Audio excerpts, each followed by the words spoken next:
आप सभी देशवासी को प्रणाम। और आज हमारे भारत माँ के लाल जिस तरह से विश्व में अपना तिरंगा का मान सम्मान हमारे भारत के वैज्ञानिक बढ़ाए हैं, आज हम सभी भारत के नागरिक वास्तविक में अपने राष्ट्र हित में और भारत माँ की लाल का आज प्रतीक और शान और गौरव का दिन है, जिसे हम सभी भारत के नागरिक महसूस कर रहे हैं और उत्साहित भरी जिंदगी को हम सभी भारतवासी के लोग महसूस कर रहे हैं, जो कि आज के दिन में हमारे भारत के वैज्ञानिक लोगों ने जो चांद्र पे चंद्रयान 2 के फेलियर के बाद जो उन्होंने अपना विचार बनाया और एक संकल्प लिया कि चंद्रयान 2 को हम सफल बनाने में जरूर कामयाब होंगे, और वह 2 दिन पहले उस कामयाबी को पूरे विश्व में भारत के झंडा को फहराया। वह लोग इस दुनिया के इतिहास को रचा, वो हमेशा उन्हें भारतवासी ही नहीं पूरे विश्व उन्हें धन्यवाद दे रहा है और आशीर्वाद दे रहा है। और हम सभी भारतवासी बहुत ही गौरवपूर्ण अपने आप को महसूस कर रहे हैं कि आज विश्व के मार्ग दिखाने वाला भारत माँ के लाल बने हैं।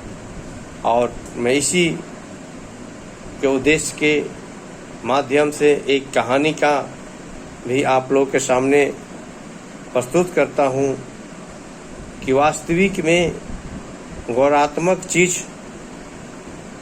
सब कुछ नहीं होती है, बड़ा निचोड़ चीज़ होती है। एक व्यक्ति बहुत ही धनवान व्यक्ति था, उसके पास पैसे की, धन के, संपत्ति के कुछ कमी नहीं थी। अपने महंगे गाड़ी में घूम रहा था, उसमें ऑडियो चल रही थी। उस ऑडियो में एक साधु की प्रवचन चल रहा था और उसमें उसने सुना।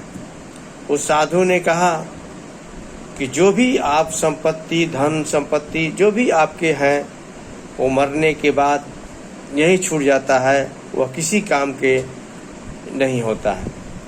वह धनवान व्यक्ति अपने आप को पैसे होने के बाद नेचुरल आज के डेट में घमंड हो जाती है। वह घमंड में यह सोचा कि मैं ऐसा कुछ अपने आप को संपत्ति के माध्यम से उपाय करूं कि जो भी मेरे पास संपत्ति है वो मरने के बाद मैं ऊपर लेके जाऊंगा। वह विचार उसके दिमाग में बैठ गया।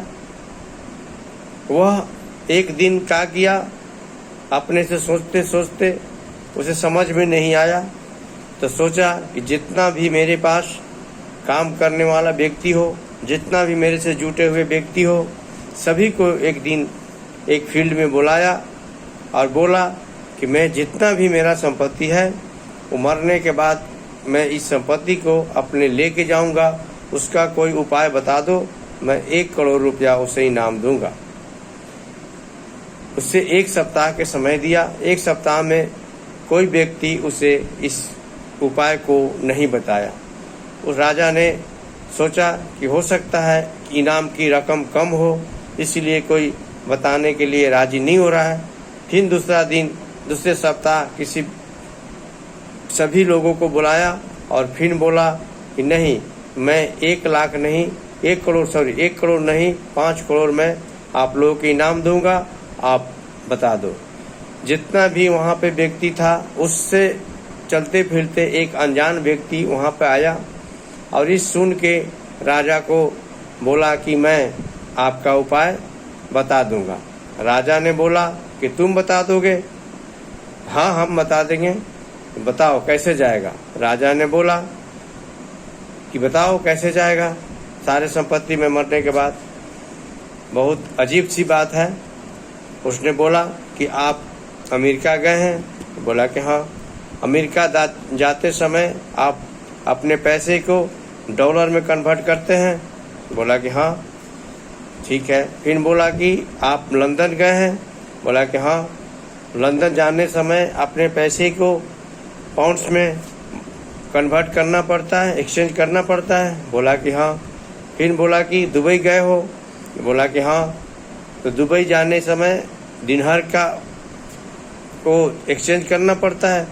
तो राजा ने बोला यार ये क्या सवाल कर रहे हो, ये तो जाते समय अपने बदलना पड़ता है, ये क्या बार बार सवाल कर रहे हो, इससे क्या मतलब है?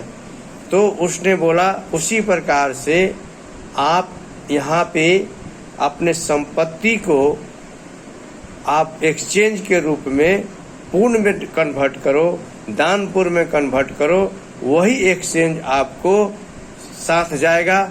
यह संपत्ति नहीं, इसको एक्सचेंज कर लो, पुण्य के रूप में एक्सचेंज कर लो, इसके बाद वो संपत्ति जाएगा। तब राजा के दिमाग खुला कि वास्तविक में ये चीज को आप अपने संपत्ति और धन से के होने से आप ये मत सोचिए कि हम सब कुछ खरीद लेंगे, सब कुछ अपने कब्जा में कर लेंगे। ऐसा नहीं। अगर आप पुण्य लुटिएगा, अच्छे काम कीजिएगा, धर्म के काम कीजिएगा, आपके जाने के बाद भी वो आपके साथ में जाएगा। यही मानव प्राणी के विचारधारा है। और उस तरह से वो राजा को दिमाग खुल गया और समझ गया, और उस दिन से वो समझने लगा कि वाकई में धन संपत्ति कुछ नहीं है। आज के डेट में हमारे भारत के बहुत सारे राष्ट्र भक्ति की बात होती है, लेकिन जो आज अभी 2-3-4 दिन पहले जो हमारे जो इसरो के पूरे टीम ने चंद्रयान 2 से सबक लेके 3 में जो कामयाबी लिए हैं, वास्तविक में गौरवात्मक चीज यह है जो कि यह झंडा विश्व के शुभचिंतक के रूप में साबित हुआ है। इसको बोलते हैं विश्व के गुरु बनने की मार्ग।